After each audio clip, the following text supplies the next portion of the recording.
Yo, what is going on YouTube? It's your boy Dan, aka aDrive, bringing you guys a brand new Pokemon Sword and Shield video today. In this video, we're going to be breaking down some of the stats for some of the brand new Pokemon revealed in the Galar region, and I'm very excited to talk to you about this. I'm a big fan of competitive Pokemon, and I love seeing how these Pokemon are going to turn into battlers and all sorts of good stuff. We're going to take a look at the starters and Corvinight and a couple other Pokemon, so it should be a pretty awesome video. Be sure to hit that like button down below and subscribe if you guys are new. I'm not going to waste any time. We're gonna kind of just jump right into things, but basically from the E3 footage, if you haven't seen it yet, the demo footage at E3 kind of showcased that there's gonna be a handful of new Pokemon and kind of what their stats are gonna be, which I thought was pretty interesting, so we can kind of make some educated decisions and guesses on what these Pokemon's base stats would be, which gives us a really good sign, kind of pointing towards what their evolution lines are gonna be, and also kind of what their significance in competitive, I guess, potential is. So we'll talk about it. Let's jump right into it, man. We're gonna talk about Corviknight first. Now, Corviknight is a Steel and Flying type Pokemon. We've seen this type before with Skarmory and Celesteela. It is a tremendously good defensive type, having only just 2 weaknesses to Fire and Electric. And it seems as though Corviknight is going to be rocking a very bulky setup. It's going to be pretty physically bulky, relatively specially bulky, not too bad. Its HP stat is looking like it's going to be over base 100, which is going to be really, really good. So its defenses are in some ways equivalent to almost like a Skarmory in a way. A little bit more offensive, and a little bit more specially defensive, and its HP kind of allows it to be a little bit more mixed bulk. My gut feeling here, and a lot of people are speculating this, is that Corviknight actually could be the final version or the final evolution of the regional bird. So it's very likely that this Pokemon is not going to be an early game Pokemon, but perhaps there's going to be a Pokemon that evolves into Corviknight throughout the gameplay. So that's something to make note of there. We can assume it's going to get access to the move Roost. Most flying types do, especially if they're not pure flying like Tornadus. You're going to be able to get Roost. So we're going to see a little bit of insight into its move pool with Brave Bird, Drill Peck, and Steel Wing. So pretty straightforward stuff. Brave Bird, a tremendously powerful move. Steel Wing, obviously a pretty good offensive steel type option. I'm assuming it'll probably get like an Iron Head or something like that. And if it gets access to something like a Swords Dance or Agility, it could prove to be a really effective Pokemon in competitive. But I would imagine that Corviknight's real kind of bread and butter is it's going to be a more defensive type, Steel and Flying type Pokemon, similar to what Skarmory does. However, I think with the introduction of Corviknight and kind of taking a look at what we assume its base stats to be, we can kind of guess that maybe Skarmory isn't going to be in the Galar region. We know that a lot of Pokemon are going to be removed from the game, something that's made a lot of you guys pretty frustrated, but and understandably so, let me say.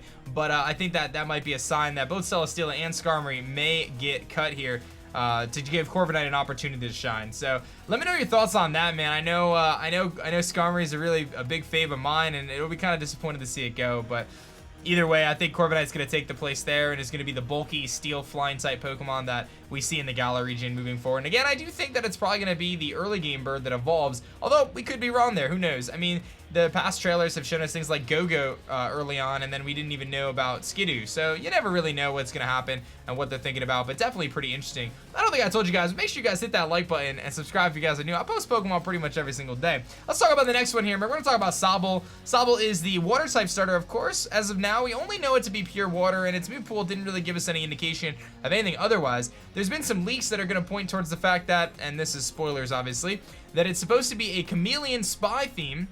So perhaps Sobble will get either a dark or ghost typing, but its move pool shows us Liquidation, Rain Dance, Soak, and Water Pulse, so some pretty standard water type moves. Not a ton we can get there, but what we do see is from its base stats, it's actually got an incredibly high special attack stat. Absolutely insane. And if that's any indication of what its final evolve form is going to be, we might see something in the 120 to 130 range in terms of its special attack stat, which would be pretty massive for a starter Pokemon, which often their base stats leave a little bit to be desired at times. Looks like it's got a pretty good speed stat, and its defenses and attack are going to be pretty low while having a decent HP stat. And while we look at all three of the starters, we actually can kind of make some guesses that these are probably the best base stat starters we've ever seen, and it wouldn't be surprising to see a little bit of a power creep into the Galar region, as in previous games they've actually buffed a handful of Pokemon. Arbok, Alakazam, Victory Bell, a lot of these Pokemon have actually gotten buffed over the generations, so we may see a bit of a power creep kind of moving into the Galar region to kind of allow some of these Pokemon to compete with the legendaries that are in the game, or at least, you know, kind of even out the playing field. So I wouldn't be completely surprised to see that, but this does give us some indication that Sobble is going to be a special attacking Pokemon,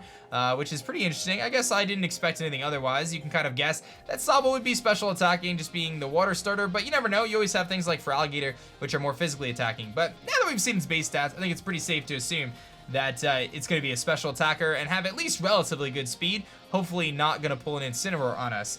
We're gonna look at Scorbunny next here. Scorbunny, the fire type starter, of course. We've seen Flame Charge, Quick Attack, Double Edge, and Headbutt in terms of its moves, giving a pretty neat normal move pool, but that's not too surprising considering it's an early game Pokemon, and oftentimes they have a pretty wide array. I don't expect this thing to evolve into normal and fire. It does, however, learn Double Kick, which we've seen in the animations and trailers. Could that indicate that it's a fire type? I don't know, but never, or a fighting type rather. I don't know, but either way, we'll see. No indications otherwise of any potential move pool, kind of giving us insight into what typing it's going to be. But nevertheless, what we can assume from Scorbunny is that it's going to be a physical attacker, and its move pool definitely supports that. Flame Charge, Quick Attack, Double Edge, Headbutt, we've seen Double Kick, and that was all on the physical side. So it's looking like, kind of as Sobble is our special type attacker, it's looking like Scorbunny is going to be a physical type attacker with a relatively decent speed, pretty bad bulk, but its HP kind of offsets that bad bulk, because that's a pretty high HP stat for an early game Pokemon. So perhaps that's their way to kind of balance it out. Again, same kind of thing with Sobble though. If this thing ends up getting a nice buff through its evolution line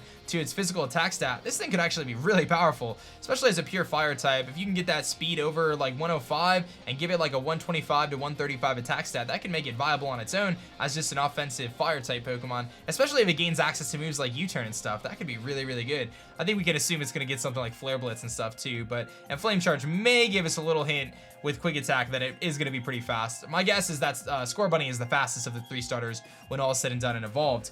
The final starter is Grookey, the grass-type Pokemon, and this seems to be the most well-rounded of the 3 Pokemon, with a good amount of bulk on both sides. It's got the same HP stat roughly, a good attack stat, and then pretty naturally rounded stats aside from its special attack. We can pretty much assume at this point that Grookey is going to be a more physically attacking Pokemon, which I think a lot of us expected anyway. Another spoiler warning, it's supposed to turn into a giant gorilla with a drum, so we'll see if that has any indication there. And its French name is Ouise Tempo, which I don't really know how to say that right, but tempo is a term used in music, so I think the drum theory is a pretty safe one to kind of assume. We've seen it get Razor Leaf Slam, Uproar, Knockoff. It also has access to Taunt, so that's 2 Dark-type moves in its move pool. That may not give any sort of kind of inclination or hinting towards it being dark type. It may just be pure grass or something else, but 2 dark type moves, definitely pretty interesting to note. Again, there are other Pokemon that get knockoff and taunt that aren't dark type, but it's definitely something worth mentioning there. Otherwise, I think this is going to be the more bulky of the starters with a good natural bulk and a decent attack stat, probably middling around the 90 to 105 mark in terms of its attack. Probably going to have a good natural bulk, and it's probably going to be the slowest of the 3 starters as it is right now. As we move towards the evolution lines, I don't anticipate it getting much faster. In fact, it may actually even get slower, which could be pretty interesting to see. We've seen that happen in the past with Torracat evolving into a Incineroar. Sorry to bring that up again. Anyway, let's move on to the next one here. We've got Wooloo, of course, everyone's little favorite sheep. A lot of people love Wooloo, man, and I'm just sorry, Mareep. I don't think Mareep's making it to the game, honestly, but nevertheless, Defense Curl, Double Edge, Takedown, and Cotton Guard. So some pretty offensive normal type attacks on the physical side, which may indicate that it's going to be more of a physical attacker, despite its base stats showing that they're about the same. One thing I will note is that it has the Fur Coat ability, which is going to double its defenses. Actually, it's Fluffy ability, I'm sorry. Fluffy is going to double its defenses and actually add a weakness to fire typing, and it gains access to Cotton Guard. So Wooloo and its evolution, assuming it gets one, could actually end up being one of the most physically defensive Pokemon in the game, having access to this ability Fluffy, which is going to double its defenses, and then having access to a move called Cotton Guard, which is going to amplify its defenses even further. It can make a very difficult Pokemon to take down from the physical attacking side. The rest of its stats are pretty mediocre, and it's pretty assumed that this thing is going to evolve to some sort of a sheep or ram or something like that, and we'll see if it maintains that ability Fluffy, because that could actually be really powerful for it. If it doesn't evolve, then it's probably going to be relatively bad, but I think if it gets an evolution and kind of maintains that bulk, it could be a really good defensive Pokemon, a little bit better than Furfrou, I would say, but it definitely gives me vibes of that too, so that makes me think that maybe Furfrou doesn't make the cut to this game, but these are just assumptions here at this point. And then, of course, the last Pokemon is going to be Yampert. Yampert, the brand new electric corgi Pokemon that was shown in the E3 demo. If you're not familiar with that, this thing looks pretty darn awesome if you ask me, and it is a electric type Pokemon. We can kind of get some insight onto its stats. It's got a relatively low speed stat with an incredible HP stat, and I definitely expect this thing to evolve. It looks like it's leaning more towards the physical move pool with its attack stat, having Play Rough, Spark, Crunch, and Wild Charge. It's a pretty good well-rounded move pool. Reminds me a lot of like a Stoutland type move pool, getting access to all those moves, but in addition, the electric type moves. Now, I do have a theory. If you've seen the screenshots of it, there seems to be some sort of a Pokemon around the stadiums that has like kind of a lightning bolt tail, and it's very lean and long. And I actually believe that is going to be the evolution of Yampert here. So that could be interesting. This thing could get a total different stat flip if it turns into that, because that looks like it might be a fast Pokemon, although it's simply a silhouette is all we've seen. So perhaps Yampert will maintain its good natural bulk, almost like a Snorlax type stats when it evolves, or whether it's going to go a more offensive route when it evolves, which could be pretty interesting. So a couple things to note there, but that's pretty much the biggest information we have. We don't really have enough information on the other Pokemon like Eldegoss to get their full stats yet, and the same goes for the new Pokemon IMPIDIMP, the Dark and Fairy type. But from the Pokemon that we've seen and that we were able to access their stats, we can make some pretty good kind of guesses or assumptions as to what their stats are going to be when all is said and done. So very interesting stuff for Pokemon Sword and Shield. I'm excited for the next news to drop. There have been indications that there's going to be another announcement coming at the end of the month, so that's something to keep an eye out for, and I'm sure we're going to get more information every few weeks as we close in towards this launch. I know a lot of people are disappointed about the Pokemon Dex, but I do think this game is still going to be incredible nevertheless. I hope you guys enjoyed this video. Hit that like button down below. Subscribe if you guys are new. My name is Dan. I also go by aDrive, and I will catch you guys on the next one. Peace.